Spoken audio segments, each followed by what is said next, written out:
Play. My name is Clara Towson, and I'm a friend of the show. Boom. I am Francisca George, and I'm a friend of the show. Perfect. Hi, my name is Susan Leemans, and I'm a friend of the show. Boom. Yeah. My name is Zainab Summers, and I'm a friend of the show. Boom. Hey guys, my name is Sasha Vickery, and I'm a friend of the show. Boom. Hi, my name is Lloyd Harris, and I'm a friend of the show. Perfect. Hi, my name is Jasmine Paolini, and I'm a friend of the show. Wow, Jasmine, you got it in one time.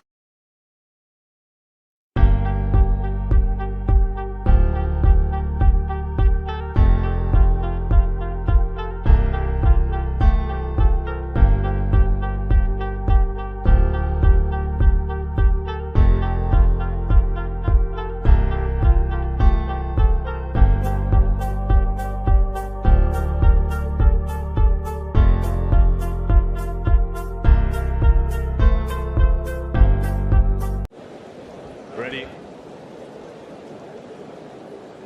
Play.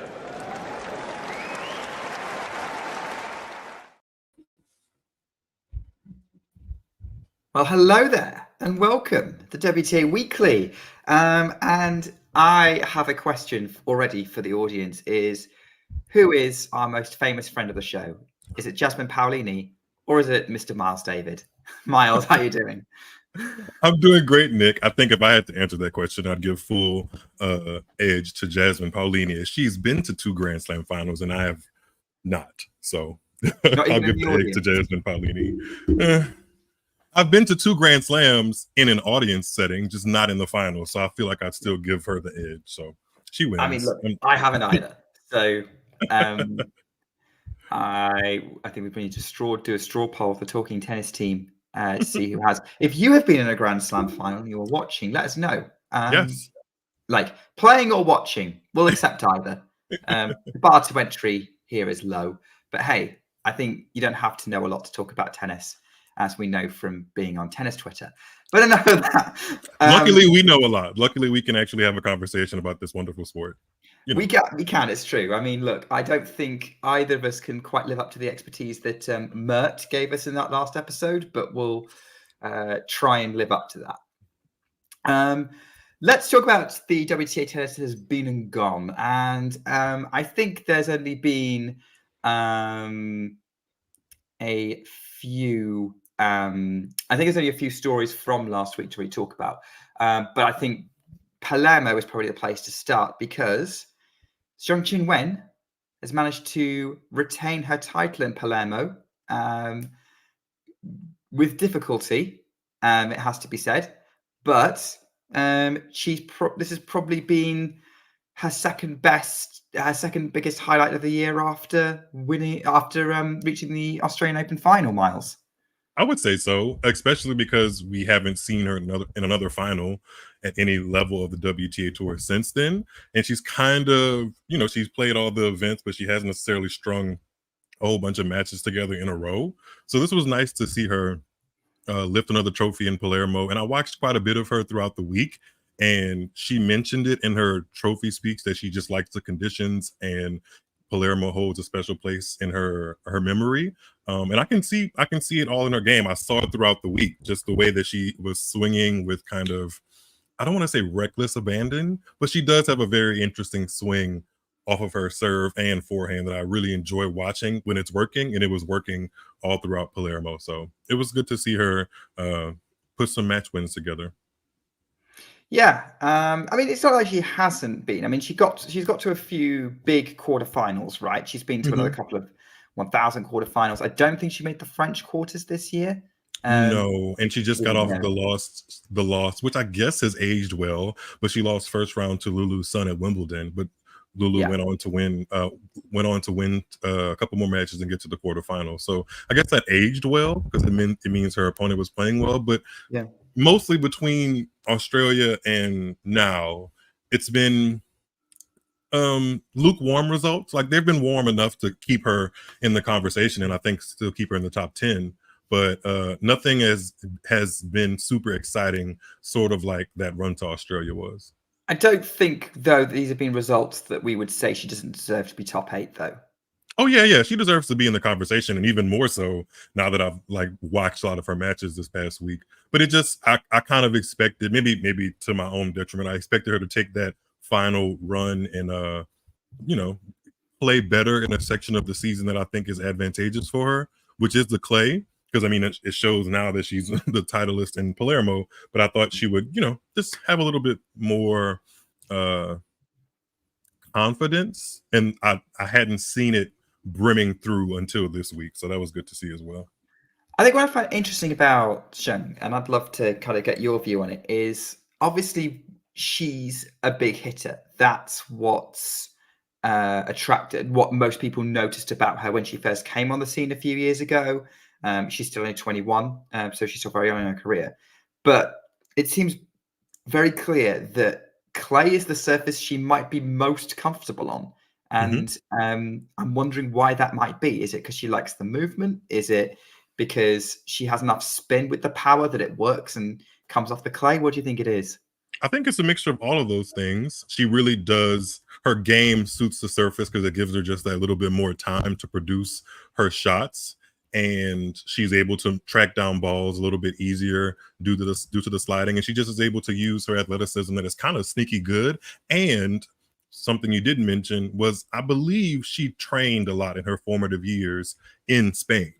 And there's a bunch of clay courts for her to utilize there. So she just may have a natural gravitational pull to it because she's trained so much on it. And it kind of shows in her tennis. So I expect her to be in the clay court conversation for the next couple of years moving forward, barring any kind of major weird incident or injury. Her game adapts to it, especially if it's kind of hot and her ball is jumping up like it was in Palermo and she's hitting through the court. She's difficult to beat. Yeah, and I agree with you with the time thing, because her swings are quite exaggerated at points. So the clay, that works well on clay, or at least clay is very kinder to that kind of swing she has, particularly I'm thinking of her serve, but she does have a big take back as well. So that would make sense. And hey, she could carve herself a little clay court corner in Palermo if she wanted to, because even the conniving Karina Muchova could not get past her in that final, which was really good match, actually. It kind of went, it kind of felt like Muchova kind of refusing to buckle against the momentum that Zheng had. She had some big strokes. She was coming up with some slices, some drop shots, some wonderful creativity. And when she was going for her shots, it was really effective. But I got the sense during that match that it was kind of Muchova pushing against the tide, as it were.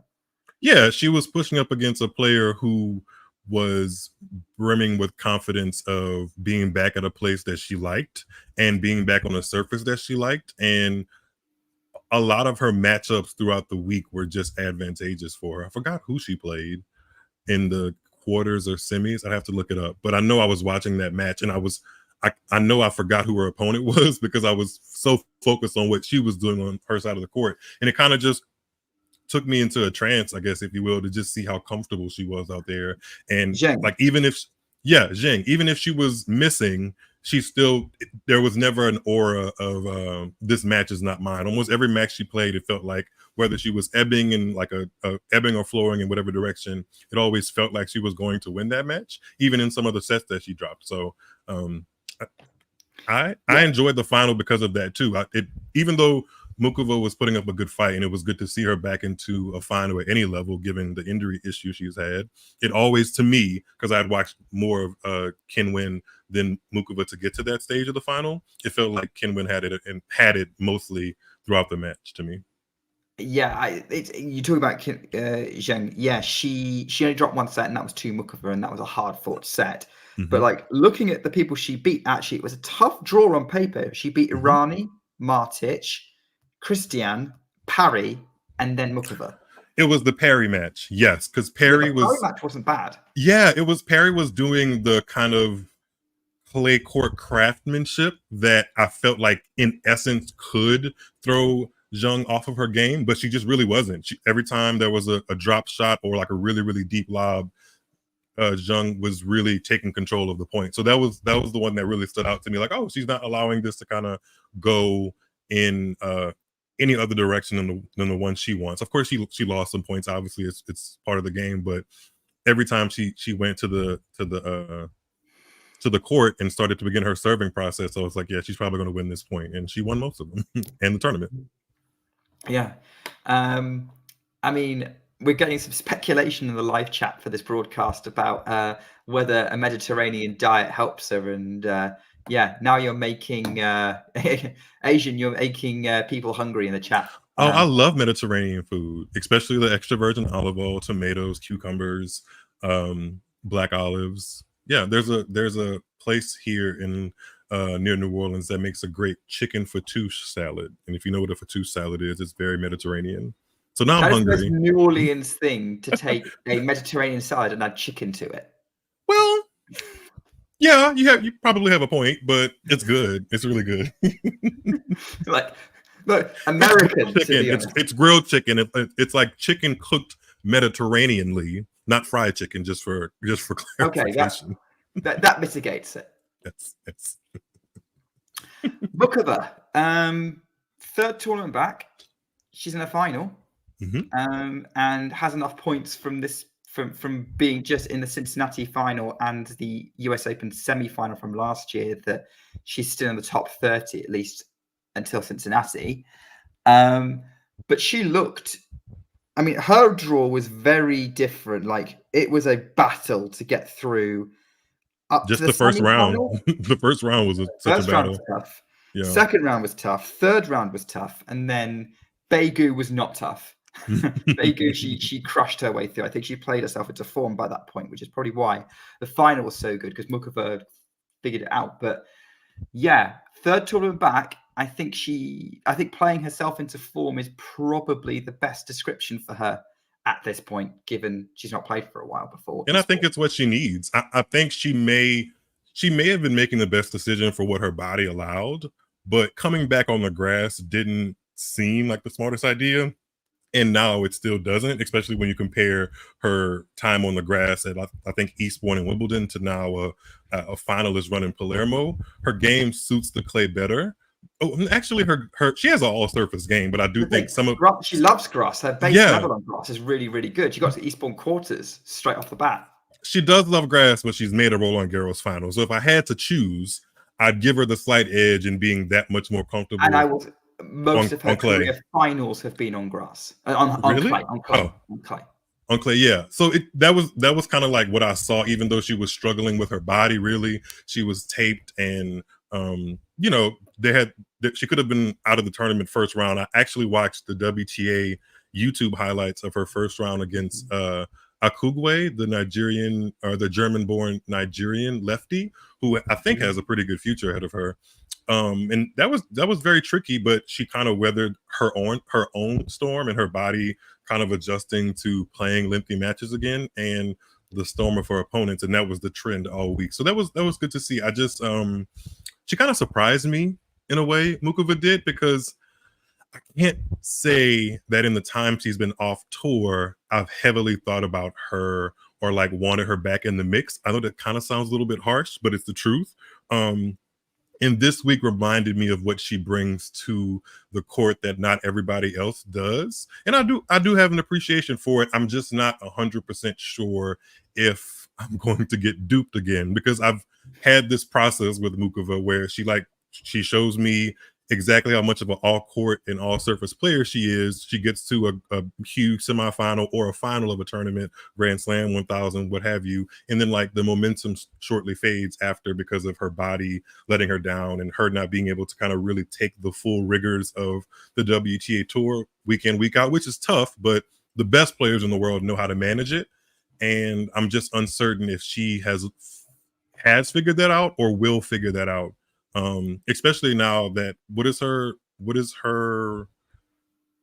I guess win-loss record in finals now? It's not that great, because 1-4.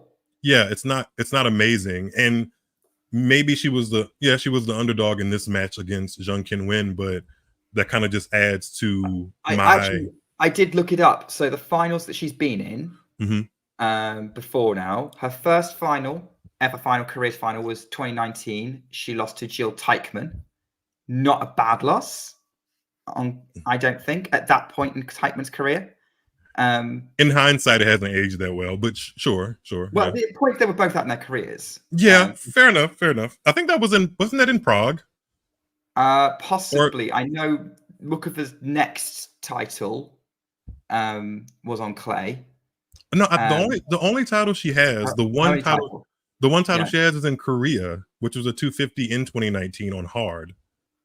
Yeah, so she won that, and I thought she won a clay tournament.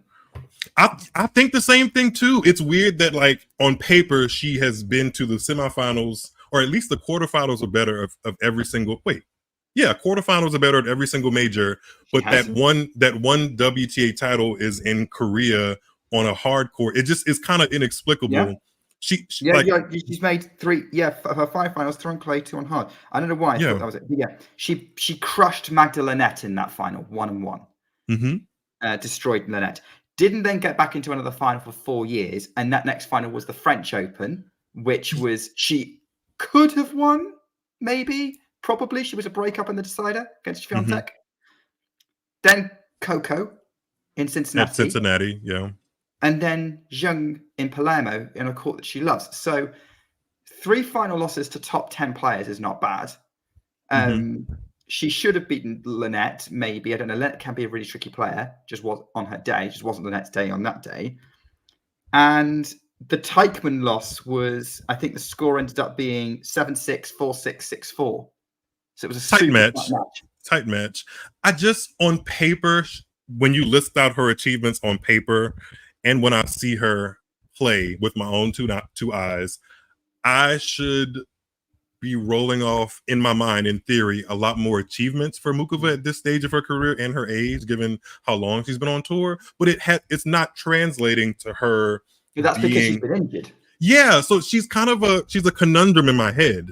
Like, when I watch her play, I see all the things that make up a good tennis player. It's just the one huge thing is that it seems like her body is the thing that kind of really truly ebbs and flows as to how much it can really take on the tour. So it's kind of frustrating. That's difficult to control, right? I mean, we saw that with Anna Konyu. Whenever she was on, she was she did a couple of interesting things, but that's such a great name to throw back, Nick. Yeah. I like Anya Konyu. Yeah, Anya Konyu's was great, but it's just her body's not working out, and I don't think that's anyone's particular fault. Right? It's just hard. Yeah, it's sports. It can be difficult. But yeah, I am optimistic that if Muchova hits a run of health at the right point, she will get herself another title, and I am very confident it could be a big title. I'm of the opinion that if she is healthy at a Grand Slam, she is a contender to win it. Are you saying that based off of the recency bias of her Czech sisters lifting Grand Slam titles out of nowhere, like Vondrousova? No, I'm basing it on how she played in the French Open last year. Fair enough, because she could have won that match. If she probably was playing anybody else, the way she played, she would have won it. Yeah, and like the way she took out Sabalenka from nearly being out. She's got some. She took out Ash Barty in Australia in her career. Like, this is a really dangerous player in Muchova, and I think she's got so many tools in her. So you're erring on the side of optimism when it comes to her career. Is that the stance you're taking? I am erring on the other side of optimism because of what we've seen from her and how good she can be, and we've seen with the WTA, right, that right place, right time happens. Fair enough. I just quickly looked at her bio. She turns 28 this year in August next month. A couple of days. Well, no, like a month from now or so. Don't rule anyone out at 28. Jasmine Paolini. I was thinking Jasmine Paolini. I was also thinking Stan Wawrinka, players that had shown that they had the ability to really bother the best players in the world, but just didn't really put it all together until that late 20s, early 30s. I would just err, because I don't want to make a fool out of myself. I'd err on the side of being just a little bit pessimistic in her career trajectory. I think she can add another WTA title. I'm just not. I wouldn't put myself out there and say it's going to be a 1,000 or a slam. It's just she's shown me enough to where like she can win 5 and 6 matches in a row. But at some point, given just the overarching history that I've of watching Muchova, some point there's going to be an issue with her body, and I think that opens up the window to the next person in the locker room or directly across the net from her and her opponent. So I think she's a great player, and I want to see more of her. I'm just preparing myself to kind of still be on the Muchova train of ups and downs. Here's what I will say on that. I think it's very easy to be wrong when talking about tennis, right? Like, I think we're wrong more often than we're right. We're about half, it's about 50-50. And I would much rather be wrong being pessimistic about a player than be wrong. I'd rather be wrong being pessimistic about a player. Hang on. I'd rather be wrong being optimistic about a player. Yes. Yeah. Than being wrong being pessimistic about them, because I think you look more of an idiot if you do them down and then they do something that's kind of worth achieving. And I think it's also better to give hope rather than whatever the opposite is. Fair enough. I see a lot in her game, and I see opportunities for her to compete with the best. And I just my gut feeling leads me to believe that I'll land on the side of slight pessimism. I know that sounds harsh, but I'll land on that side. But you said a really good thing that, like, sometimes it's easy to be wrong about things in tennis. I know one thing that is very easy to be right about when it comes to Karolina Muchova, and that is her eyebrows. Like, I don't consider myself like an eyebrow aficionado, top tier of the world. However, when I went bald, you can't see it now because I have a hat, but when I went bald years ago, I realized just how much of an importance your eyebrows are on your face. And every time I see Muchova, her eyebrows look perfect. I know that's not everybody's cup of tea or anything they're paying attention to on the tennis court, but this is me. And they look amazing. Yeah. I mean, I'm going to be honest, Miles. Now, if we ever meet in person, I'm going to have a look at your eyebrows to see how well groomed they are, and if you could stand by your assessment there. They are. I do take good pride in managing my eyebrows when I go to the barbershop. But whatever Muchova does, I think we'd have a good conversation about it, because hers are flawless. She posted a picture on Twitter with the runner-up plate in Palermo with her team, and all I could see was just her amazing eyebrows. Like, they're full, they're well-shaped. Like, she just has a blessing. Karolina Muchova, you're probably not watching this. We may be divided over your prospect of winning trophies and big trophies, but one thing we are willing to say is you have amazing eyebrows, girl. Yeah, absolutely. So yeah, there we go. Did not think that was going to be coming out of my mouth at any point in my life, but we move on. So, and yes, this is Eyebrows Weekly, according to Shauna in the chat. I'm now the new talking tennis eyebrow aficionado. Look, there's more proof. There's more proof. Thank you, producer, great extraordinaire. That is great proof. If anyone's listening back to this on the audio podcast, there's plenty of Google images of Karolina Muchova to back us up here. I want to quickly talk about Budapest. It wasn't I don't think there were many stories to come out of that, but I think it would be remiss not to mention Diana Schneider winning it. I've seen in the live chat a few people wanting us to talk about her.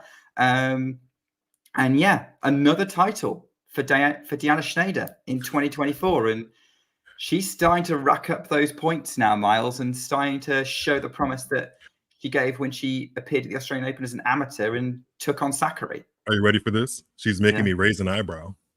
Oh, man. Why do we? I had to do it. I had to do it because she genuinely is making me raise an eyebrow.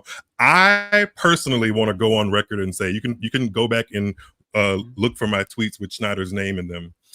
I was a fan as soon as she pushed Maria Sakkari in the second round of Australian Open 2023. I saw it, and I have to be honest, I'm a little bit what's the word? What's the word I always use? I have a soft spot for lefties, especially lefties who took the college route and played a year at North Carolina State. I enjoyed that, and she has made me, back to what we were saying about Muchova, I feel like I put a lot of stock in her, and she's making me feel great about my my thoughts and opinions on tennis, because she's now won 3 titles just this year alone on 3 separate surfaces. This latest one is on clay. And I think it puts her in a good conversation for the rest of the year, because I think she's now a top 30 player, career high. And I think she qualifies to go to the Olympics. I know there's some interesting murky waters with her, representing Russia, and Russia not really being able to compete in the Olympics, quote, quote. But if she goes in there with this kind of confidence, winning 3 WTA titles and the last one being on clay, I certainly wouldn't want to be across the net from her. Yeah. Yeah, I would agree with that. I mean, look, she's showing a lot of promise, and her game's pretty explosive. And I think in some ways she was very unfortunate at Wimbledon to get injured halfway through against Emma Navarro, because she was kind of steamrolling that match up until that point, and then it became close. And I think it could be a very big what if she hadn't run into problems. She was the one who played Goff in the 4th round. And then an interesting alternative timeline at Wimbledon opens up for Deanna Schneider. I don't see why we don't live in a world where she can't be contending for 1000s and Grand Slams in the next 12 months. I agree. She has a very, from following her on Instagram and just kind of seeing the vibe, she has a real dogged determination to get the best out of her tennis as soon as she possibly can. That's the vibe I get from her. She's not waiting to kind of like test the waters on tour. She wants to win immediately at all costs. Even if she has to strap up her elbow, her ankle, and her knee simultaneously, she wants to win, and she's going to go out there and give it her best shot. So I enjoy that about her. She's scrappy. She's a lefty. And like I said, I wouldn't want to be across the net from her. I mean, actually, now that I say that, the next time I watch her, I have to like really nail down what her strengths are outside of me just liking her and being a lefty. I need to really analyze what she does well to get to the point that she's now won more WTA titles than Maria Sakkari has in her career. I think she's just a tricky flat lefty striker. Yeah. I mean, that's kind of how I would assess it. And we'd be interested to see if anyone's other assessments in the live chat about sort of what she does. But she clearly has an all-court game. A lot of confidence. I would be with you in thinking that, she's young, she's still got ways to go, but we could be talking about her as a Grand Slam contender one day. I mean, I don't know if she fully counts as a college player, because she actually dropped out of college to pursue a pro career. And I don't think she barely started. Hey, I like the narrative, Nick. I like the narrative. Yeah, but the narrative needs to be true, Miles. Well, but it is factual that she attended college and played college tennis. The length of time is, the length of time. But it is true that she was enrolled at a college university in the United States, competed, and then was like, hold on, I think that match against Sakkari probably helped make her decision. Like, hey, like, I know I could probably do this for 2 or 3 more years and get the college experience, but clearly something I'm doing with my game is measuring up to the best of the best. So let me make the best of that while I can. And that's kind of how she plays. It's like, hey, I'm playing well right now, and let's do this thing right now. I think she's only 20, if that, 19, 20. She's 20. Yeah, she has that kind of free-flowing mindset and just really focused on getting the best out of herself right now. And that's easy to root for as far as I'm concerned. Yeah, we've got a couple of comments in the chat about her game. Asian Draymond is saying that Schneider can redirect the ball pretty good. And what we've got on the screen here is Kirit saying that Diana Schneider hits the ball harder than anyone he's seen live except Towson. I'd love to know who you'd seen live, Kirit, but I know you've seen quite a few lower ranked players. Yeah. Have you seen Diana Schneider live hit the ball? I'd love to. No, I was the commenter. Kirit. Yeah, Kirit. Yeah, I would love to see I'd love to know what event that was, because I haven't seen her up close, and I'd love to, just to kind of make sure that I'm not making up things in my head and the TV isn't lying to me. But yeah, she's a good one.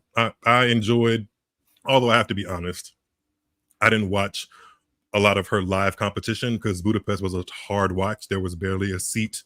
There was barely a person sitting in the seats until the finals day, which I think is rough. But I mean, she played in front of who she played in front of and won the best points, and she's a champion. I mean, I also have to say she kind of crushed her way through the draw, but there weren't really any other names in the tournament that you were looking at and going, like serious threat, like maybe Cerebus Tormo on a good day for her, or Magdalena Freck.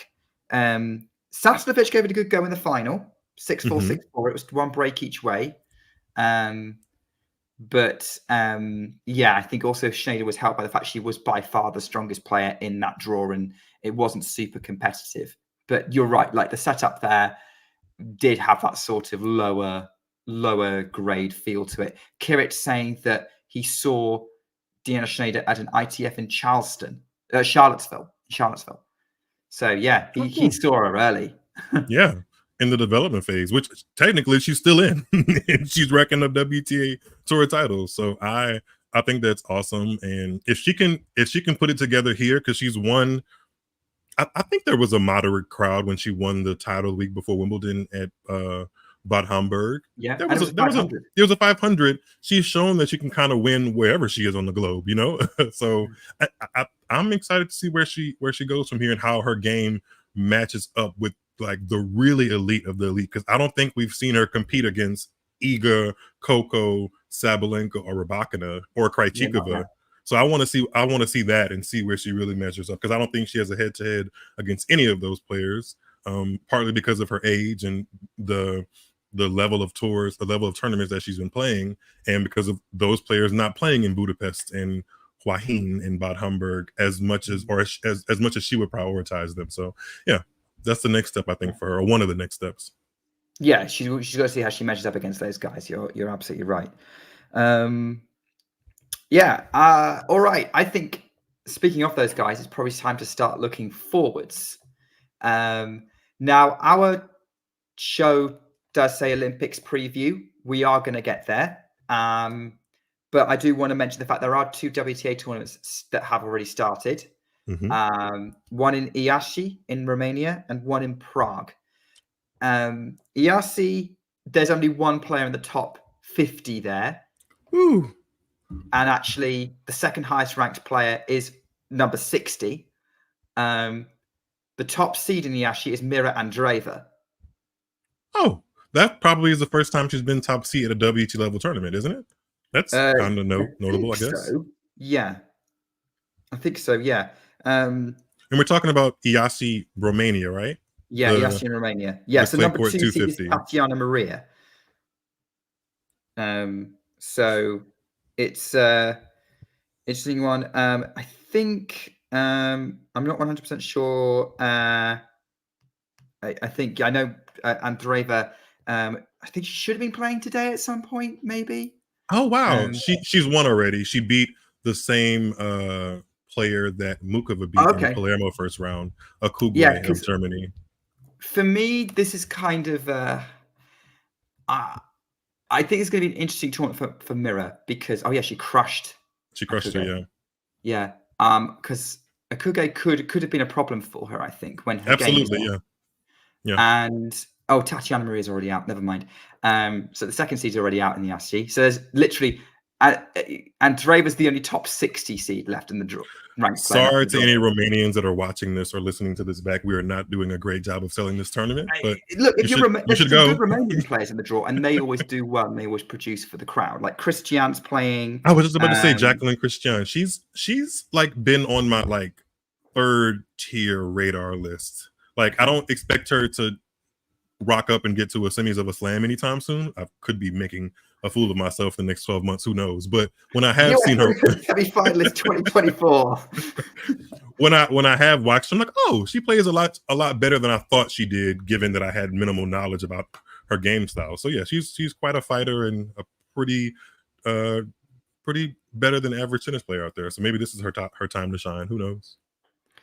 Yeah, it could be her time to shine. I think. I'm looking at the other, like Elena Gabriela Rusa is also playing. She got a wild card. So there's opportunities for Romania to do interesting things. But yeah, I agree with you. Christiane is a player who could do exciting things in draws. She did in Charleston this year. Yeah.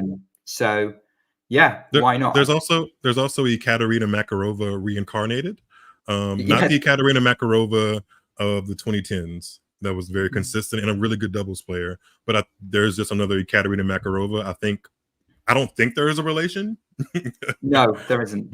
But she's in this draw as well. It's a bit Just- like saying. I think it's kind of a really just common name, like yeah, Sarah Smith. Yeah. Like there's possible that there's two women of that name who could end up playing tennis a generation apart from each other. But there's a story I have about Ekaterina Makarova, the original. One of the first times I queued for Wimbledon, I went with my mum. It was in 2018, and we were actually stood in the queue next to a Russian PhD student who'd come to queue because she wanted to see Makarova because she liked watching her play. Being Russian and obviously enjoying her, and you say, "Oh well, hope you get in and whatnot." And that was the day that Makarova beat Wozniacki when Wozniacki was number 2 in the world.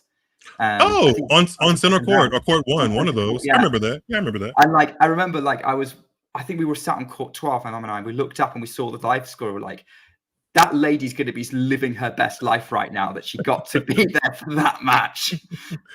Yeah, that's a good story. And Makarova's been a 2-time Grand Slam semifinalist, by the way. I think back to back. 2014 US Open and 2015 Australian Open. So yeah, she had a good stretch there in her career. Yeah, she was a very strong singles and doubles player. Yeah. But I don't know too much about the Mark II. I don't think she's quite hit those heights yet. Don't know much about her, but wishing her luck. Yeah. But I think going back to Mira Andreeva, her fellow Russian, this feels like an interesting moment for Andreeva because she's that far ahead of everyone else, but she's had a real patchy run since that French Open semi-final where kind of the expectation of her winning the match might have got to her a little bit. So I'm interested to see how she kind of handles being the overwhelming favorite to win a title at 17, having just come off an underwhelming Wimbledon performance following on immediately from a Grand Slam. So kind of key test for where she's at mentally, I think. I would agree. I like the way you set that up. And I think she needs to put herself at least in the final weekend to kind of get the most out of this tournament.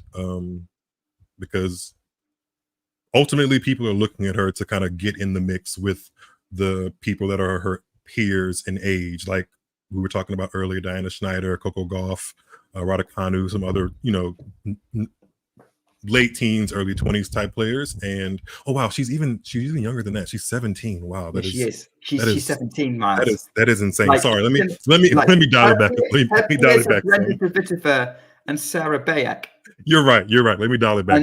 And this other 16-year-old who's just won in Prague. No idea. I'll get back to that.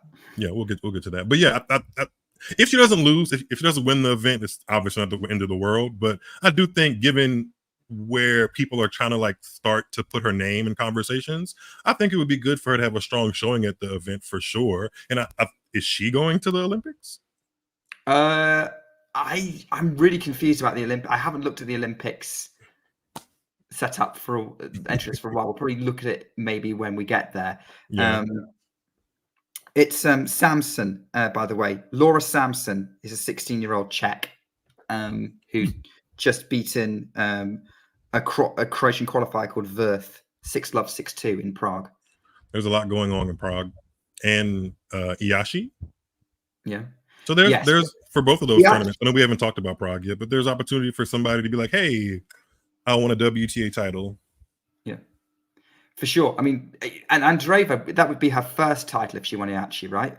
Yeah, for most of anybody that lifts the title in both of these tournaments, it's likely going to be somebody that doesn't have a glittering long resume. So it's going to be a moment for their careers.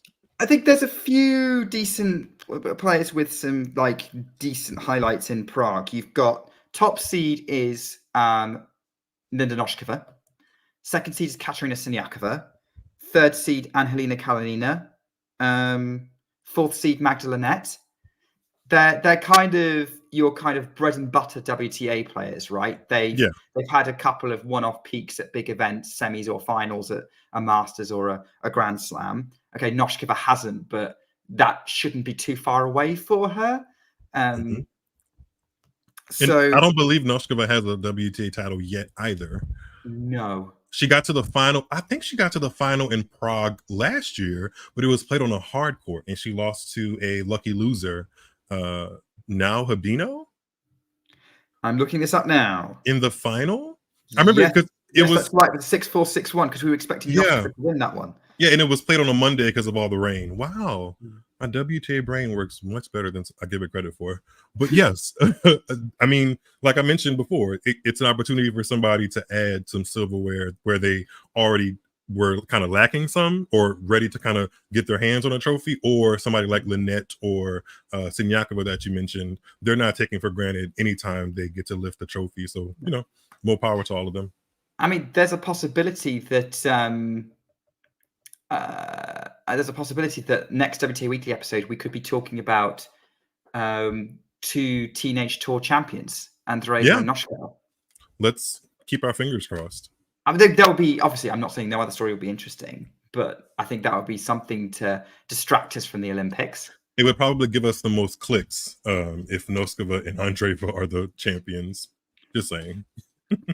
Oh yeah, probably. There's a good chance of that. Right, let's talk about the Olympics. And it's kind of difficult to talk about the Olympics at this point because the draw's not out yet. I did see a question in the chat earlier about where we can see the schedule. If you go to the Olympics website, it gives you a day-by-day schedule for every single sport. So tennis starts at 11 o'clock Paris time on Saturday. It might be 11 o'clock my time, actually. I didn't check whether it was GMT or CET, but 10 or 11 a.m. CET. And we've obviously got a few players involved. There, Iga Swiatek is the top seed. Arina Sabalenka is not playing. Coco Gauff and Elena Rybakina are. Yeah. Do we have a list of players somewhere that we can have a look at? I was actually looking down in my Twitter bookmarks because I could have sworn I bookmarked Yeah, somebody. I've been retweeting them, and then like I need to get my device in front of me with it on. I'm looking for the information. I just can't find it, unfortunately. But yeah, those, I mean, just starting with those names. There has been a withdrawal today in the women's, and then obviously her catch withdrew from the men's. But I did catch there was a relatively well-known name withdrawing from the women's as well. Marketa Vondrousova. Vondrousova, yes. So she's and not she playing. won, and she won silver at the most recent Olympics in Tokyo 2021. So yeah, it's a good thing she's not defending points from it. This is true. Yeah, that's true. But I also think maybe this is just because I came across a clip of Iga playing what I think was at the time the most exciting tennis I've seen from her, the 2020 French Open. I'm interested to see what Iga shows up again at Roland Garros, but under different circumstances, playing for her country and on her most beloved surface at her most successful event. I'm interested to see like what, given all those circumstances I just said, what conjures up in her. Like, are we going to get some extraordinary level similar to what Serena put on in the 2012 Wimbledon or 2012 Olympics that were held at Wimbledon? Or is it going to be kind of more of a burden for her? This is the most interested I've been in watching Iga in a little while, actually. I kind of can't wait just to see what it's going to mean to her and how she's going to perform. And a lot of that had to do with the fact that I just watched some highlights of her playing Simona Halep back in 2020, and that was so exciting. Yeah. Oh, absolutely. And yeah, I agree with you. Like, because on paper, this should be Iga's dream event. It's hers to lose on paper. Baking hot on clay on a court that she barely loses on. Yep. But you're right. There is this extra pressure she has with playing the Olympics, where, you know, let's see how that plays on her. Now, I think she just put a lot of pressure on herself to win anyway, especially when it comes to Roland Garros. I think you can tell when watching her that I think she believes that if she doesn't win, it's going to be a massive letdown. Especially given this perfect storm that we've just described, like middle of or July into August. It's hot in Paris. She's playing at a place that she just won at a couple weeks ago. She's the overwhelming favorite on the WTA tour on this surface. Like, it's a perfect storm, kind of put in front of her on a platter to go and get your first Olympic gold medal. And sometimes that can, ramp up the pressure to the point that it cripples you, or it can give you that extra spark that you need to be laser focused. And I'm interested to see where she falls on that spectrum. Yeah. I guess we just won't know until she starts playing, right? But even if Iga is unfocused, it's still going to take a heck of an effort to take her down, as we saw with Naomi Osaka this year, Karolina Muchova last year, Zheng Qinwen the year before. I think this version of Iga is going to be very difficult to beat in a lot of ways, to be honest. I also think Coco Gauff positions herself nicely to go deep at the Olympics. I think she's also someone that she doesn't have a Roland Garros title. Yeah, I was going to say she doesn't have a Roland Garros title, but she loses to either the eventual champion or somebody close to it every year. And who knows? This could be another really good marker in her budding career. So yeah, I think, and she's already said how much that being an Olympian means to her. So in her own way, I'm kind of interested to see what that brings out of her, whether it's focus or nerves. So that'll be interesting to kind of watch with Coco as well. Here's a question. Do you think if Iga wasn't in the Roland, wasn't playing, Coco Gauff would have 2 Roland Garros titles? I think it tremendously ups her percentages of winning. Yeah. Like, it's easy to be like, yeah, of course she would.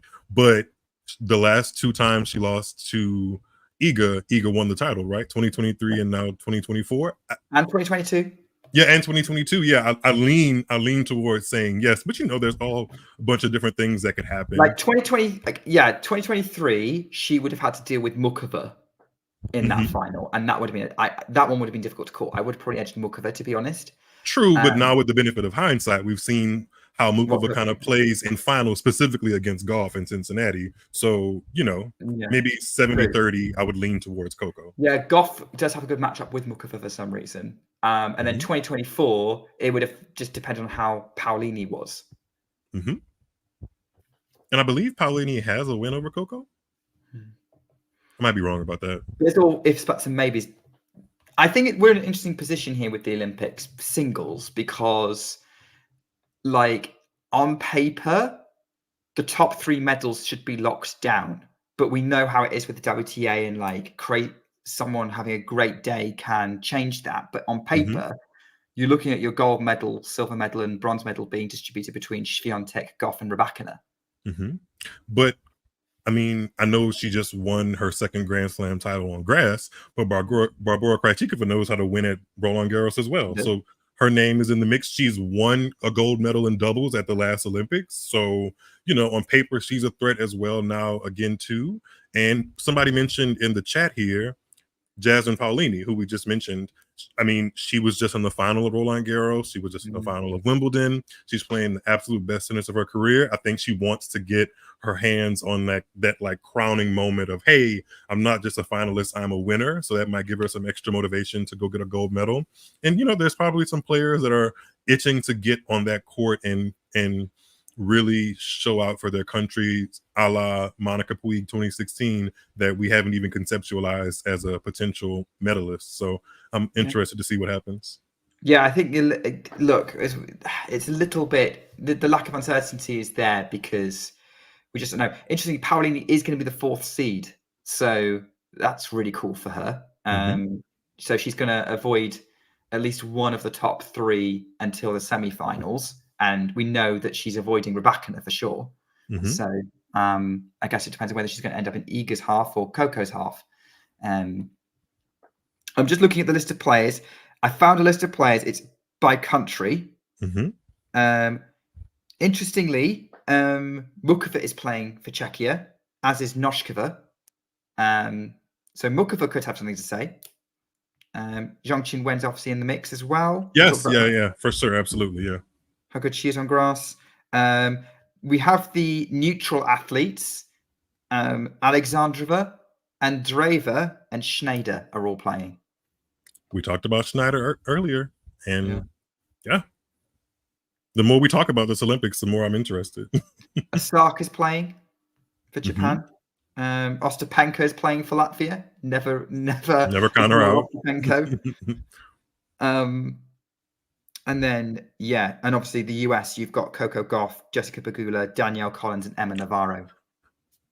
Collins is interesting to me now that you've brought her name up, because this is the first and last time by her announcements that she's going to play in the Olympics, and she's really busted her chops to be able to qualify, because had the Olympics happened last year or at the beginning of the year for whatever reason, she wouldn't have qualified. And now that she had the spring into the summer that she's had with 2 really good performances and on clay tournaments in Madrid, Rome, and she also got to the final of Stuttgart right before French Open. She has, a level of confidence on the clay courts, and she's going to be giving it her all because this is her last year on tour. So that could be an interesting story to follow as well. It could well be. Yeah. I think Collins finishing a career as an Olympian is going to be very, very special for her, regardless of how things go. Excuse me.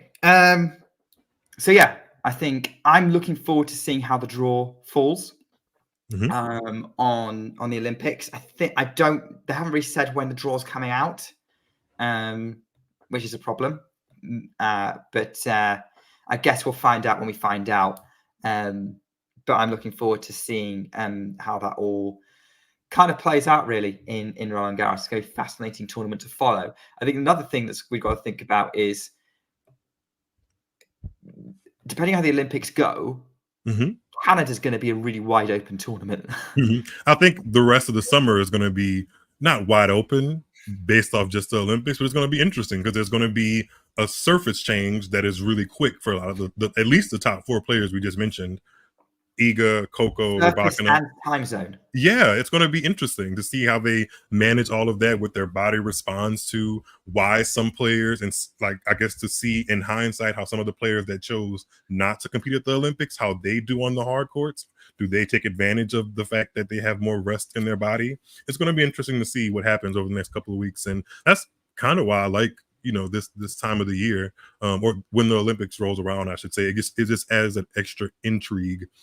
Like points or prize money out of the way, like that doesn't matter right now. It really is about who wants to be the best tennis player for themselves and for their country, and I think in a way that's just as, if not more, meaningful than playing for points and prize money. Like, this is in my mind, I would describe it as like one of the reasons you pick up a racket and start playing tennis, let alone any sport. Like if it's a sport that is acknowledged and recognized in the Olympics, like you can't get a higher honor than say, hey, I'm medaled at this individual sport that I've played for X, Y, and Z amount of years at the Olympics. So I think it's important for players that have chose to compete.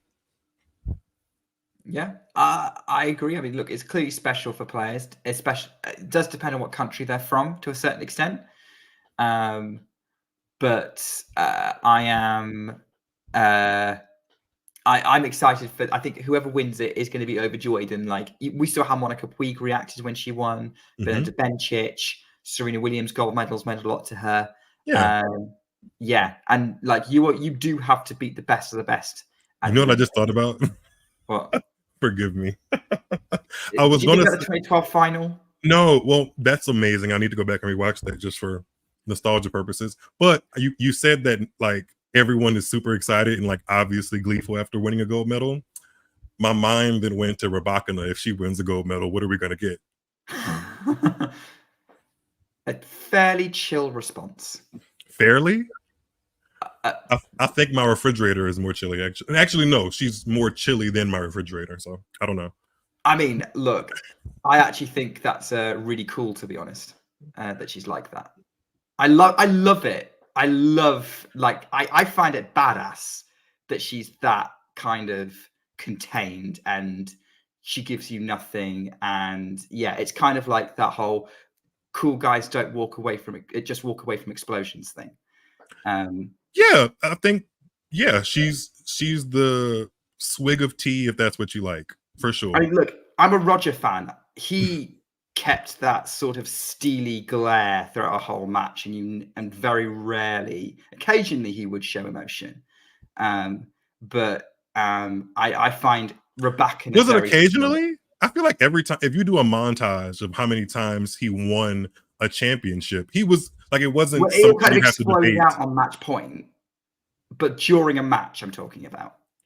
Yeah, for sure. I just wish, me personally, because now that you described it, and anytime somebody describes why they find that angle of Rabakana or like that expression of Rabakana fun for them, I respect it. It's just not my flavor of tea. As somebody says, I always want to trash Rabakana. I'm just saying it's not the flavor that I personally like, but I have to talk about it because she's quite frankly relevant every week of the year on the WTA tour, so I can't ignore it.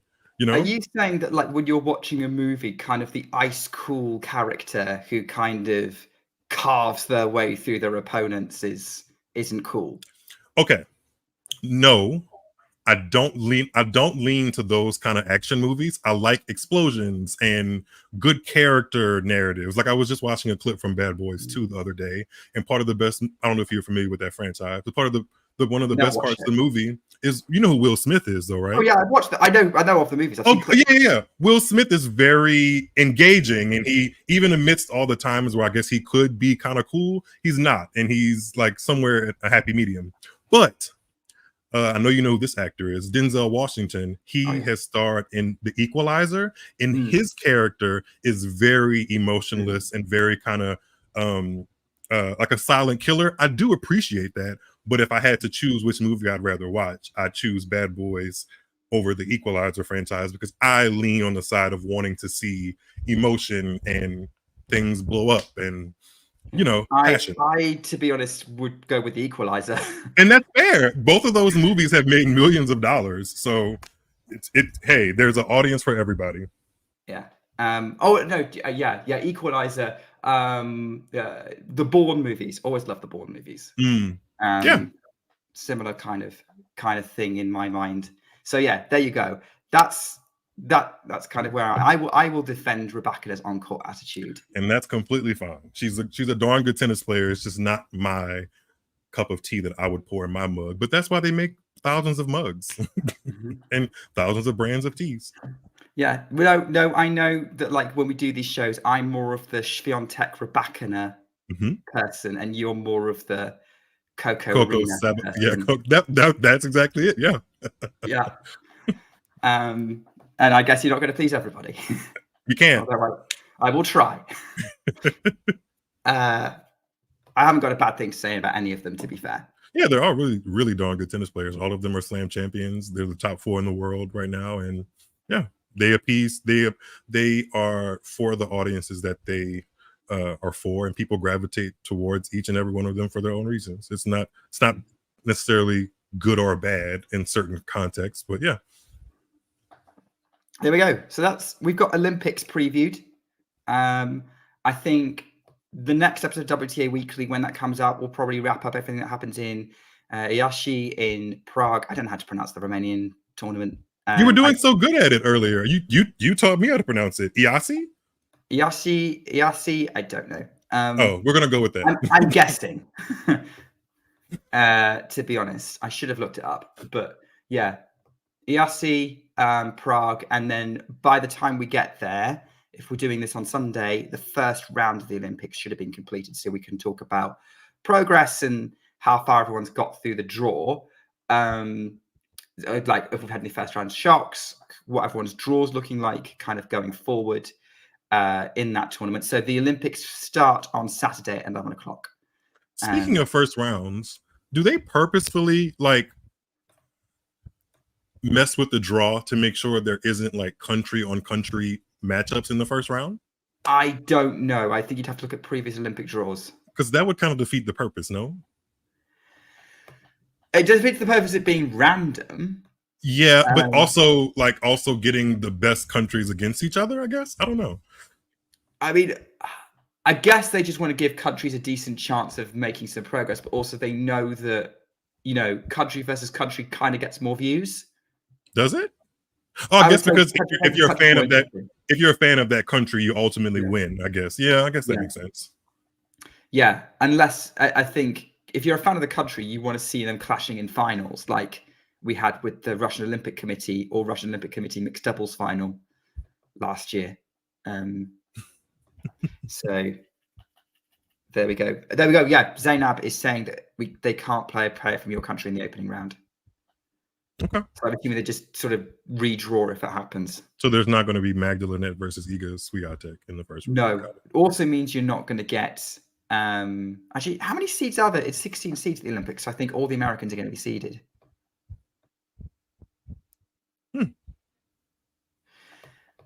Right. We've hit an hour. I think that's a good time to wrap up. Thank you so much for coming on, Miles, as always.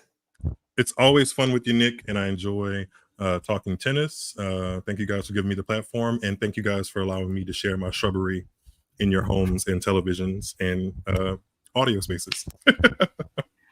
Well, we've just finished on Instagram. We'll probably be wrapping up on our other platforms. Yeah, I just want to say, check out Tuned Into Tennis if you want to hear Miles' opinions without me arguing with him. You can do that. He's on pretty much every social media you can think of, right? Yeah, Tuned Into Tennis is on Twitter/X, Instagram, Facebook, YouTube, and TikTok. And keep your eyes peeled for some more content from me, Miles David. Yeah. Tuned Into Tennis has cornered TikTok before talking tennis. We'll probably have you on again at some point, Miles, probably over the US season. Thank you so much for coming on. We have ATP Weekly starting in 20 minutes-ish. So I think a few of you are here for that. So stick around if you want to watch that show coming up on the channel. And yeah, we'll bring you more content from this week where we can. And of course, we'll be diving into Olympic content coming in next week, including our next WTA Weekly show. Looking forward to all that. But until then, take care and keep talking tennis. If you enjoyed this video, make sure you hit that like button. Don't forget to subscribe and click that notification bell so you don't miss out on all things tennis.